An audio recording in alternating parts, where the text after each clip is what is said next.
So, a couple of things that can go wrong with the arteries in relationship to affecting the blood pressure, resistance, that sort of thing. Okay, I'm sure you've heard people talk about they got hardening of their arteries, all right?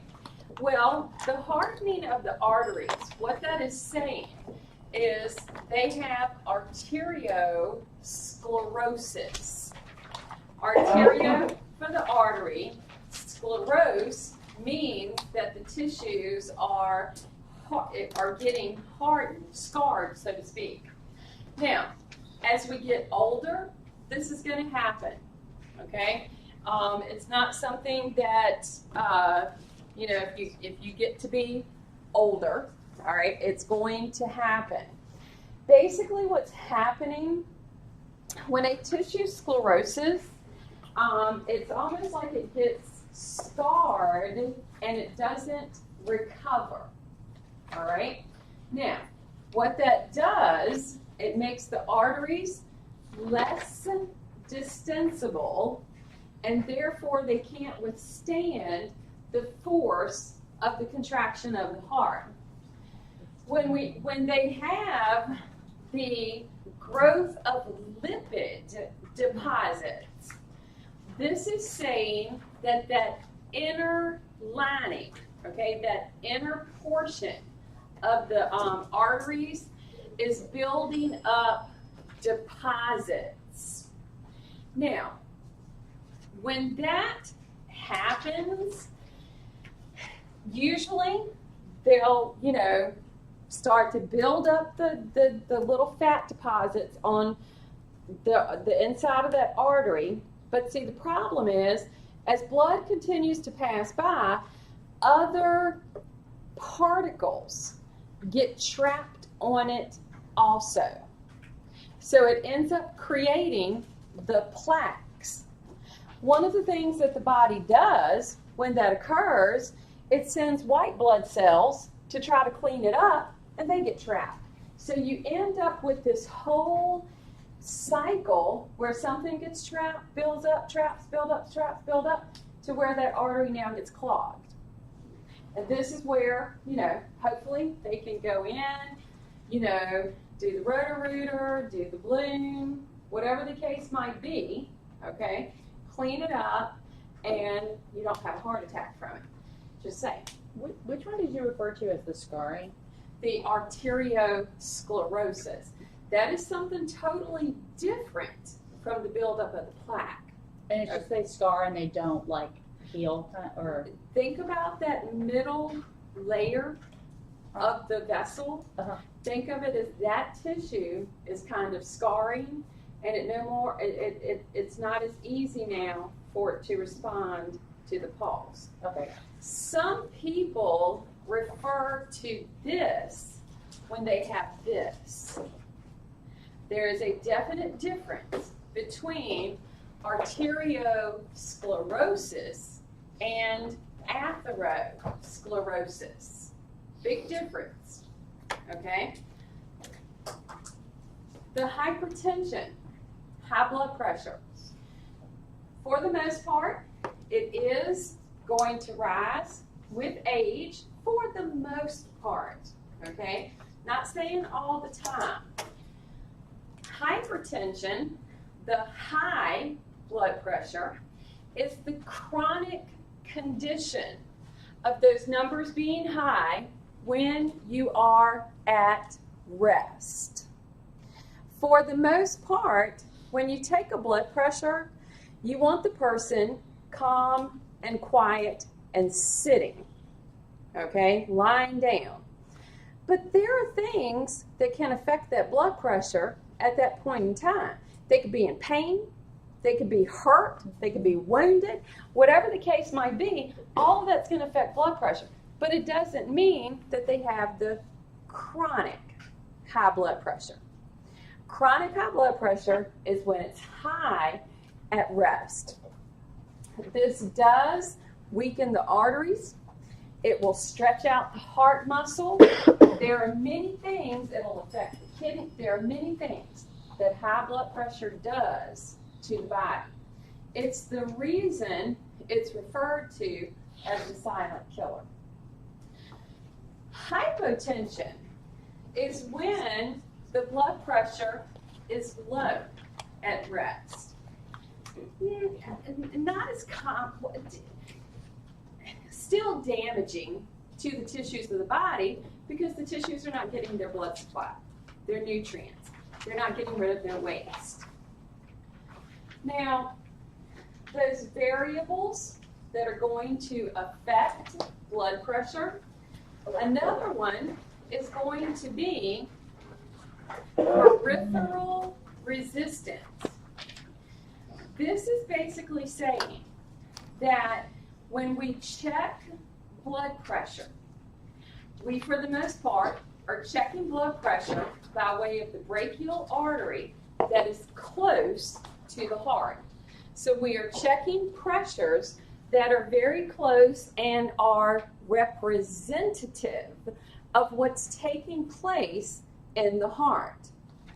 Now, peripheral resistance is what is that blood flow going to encounter as it reaches the periphery of the body. A lot of that is going to come by way of getting into the capillary beds, meeting those arterioles. Some variables that can affect this pressure, our blood viscosity, which is now talking about the thickness. But you need to identify why it's thick. Is it not enough water in the blood? Is it too many red blood cells, too many platelets, too many proteins? What is the reason that that blood may not be at the watery level that it should be? What is the length of my vessel? All right, well, if I think about arteries that are running the length of my arm, brachial, radial, ulnar, okay? What is the distance of that vessel? And if that's the case, based on flow through that vessel, all right, as it flows through that vessel, the longer this vessel is, okay, the more contact it will have with the wall where it flows the slowest. So if I have a vessel this long, okay, and if I'm encountering the biggest resistance, that's a long distance for resistance. So it's going to be more resistant, more resistant, more resistant, and not as much moving freely through the middle. Does that make sense? Whereas if this vessel is shorter, I have not as long for resistance to build up. If it's long, I've got a long area for the resistance to build up and meet in the middle, so to speak. Yes, no, maybe? So you mean long as far as the width of it, not the length? No, the length. Okay? So if you think about, for example, your brachial artery and the distance it has to run, think about the branching that will have to occur for arteries feeding into our lower limbs. Those vessels get long, okay? And remember, they get the resistance as they pass all that length. That's a lot of wall for them to be in contact with. And if that's the case, it's almost like that resistance on the inner wall begins to pinch in towards the middle. And so the middle has gotten smaller now for the fast flow. Does it get smaller as you go down? Yes. Okay. All right. Okay? So, our pressure and the flow decline with distance because vessels, as they leave the heart and travel to the periphery of the body, as they leave the heart and travel, they get smaller, smaller, smaller, smaller, till they begin to move into the capillary beds. So not only am I meeting resistance against the wall, I'm getting smaller and smaller and smaller, so I have quite a bit of resistance when I get to the capillary bed. Does that make sense? You're saying you have more resistance when you get to the capillary. By the time I get to the capillary bed, because I've gone from something huge with a lot of area for fast flow to something small with a small area for fast flow to something microscopic. So by the time I get to that point, I am met with I've already met with a lot of resistance. So once I get to my capillary bed, where I get to the arterioles coming into that capillary bed, I'm at quite a bit of change in the flow of my blood. When I talk about the periphery of my body, my arterioles, these areas at my capillary bed, are a huge control over blood supply to those tissues. Now, think about that throughout the body. Okay? How is it that my body is going to control this movement of the blood to all the tissues that need it? Now, one of the things that I've mentioned for blood pressure, those vessels, all right, are going to have the ability to, well, they do, they are innervated. Now, that information for the blood flow will make it to the cardiac center of my brain. And one of the ways that I'm going to control the flow is locally. Act locally, but think globally. All right? So when I say local, that is going to be the tissues themselves. The tissues are going to have the ability to regulate their own blood flow. So think about all these tissues to this periphery of your body. The tissues can demand blood. For example,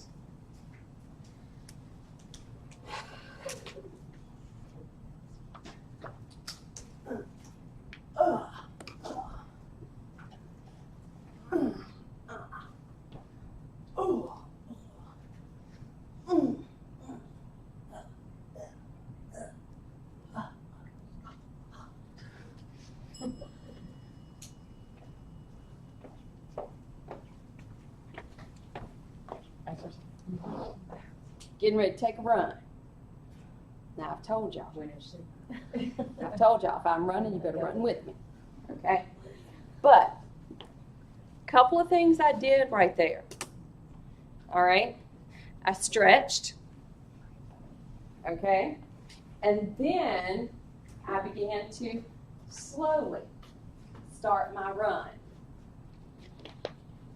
The tissues themselves can demand the blood flow. Why? Because I made, let's think about those skeletal muscles. I made those skeletal muscles active. Before I did that, those skeletal muscles were not active. So they demanded the blood flow. The heart matched that demand, brought the blood to those tissues to supply everything that they're needing, gather their waste to get rid of them. So if I was focusing on using my gastrocnemius, that gastrocnemius was locally controlling its flow. Does that make sense? Now that I have stopped my running, the gastroc doesn't need it as much, and it's not going to demand it. The flow is going to slow down. It is a local control. What did that tissue need at that particular time? So, these vasoactive chemicals, vessely active, so to speak, okay, they get released by platelets, endothelial cells, perivascular tissues. One of the ways that we can have local control, if we have had trauma, I love the inflammation portion, you know, inflammation, how bad it is for the body, and exercise, for example. All of these will stimulate the demand for the blood flow. Now, when we have something for the tissues that has happened to them,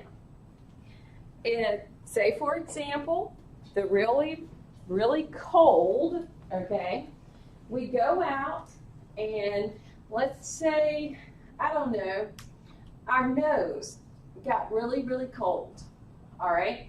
That's because the body's not focusing on getting blood flow there, all right? And then we start getting the blood flow back after we get back into the warmth and things start to, you know, come back to normal. Your nose will be running and all this other sort of stuff because it's getting the blood flow back, okay? And you start, you know, returning the blood flow. That was a local control. It was a local control to get the blood flow back. So when you went out in the cold and it got cut off, okay, you come back inside and you try to get the blood flow back to it, it actually returns at a higher rate than normal. That's termed reactive hyperemia. And your tissues, for the most part, do this based on the temperatures that are around those tissues. This one I was mentioning earlier, the growth of new blood vessels. Basically, the term angio for vessels, genesis, new, okay, new vessels, and it's a tissue that can increase its own blood flow. For example, with the cancer. So tissues locally, think locally, a certain area of the body can increase their own blood flow. Then we can have neural control. What does that term mean? Brain. Neurons, nervous tissue, brain.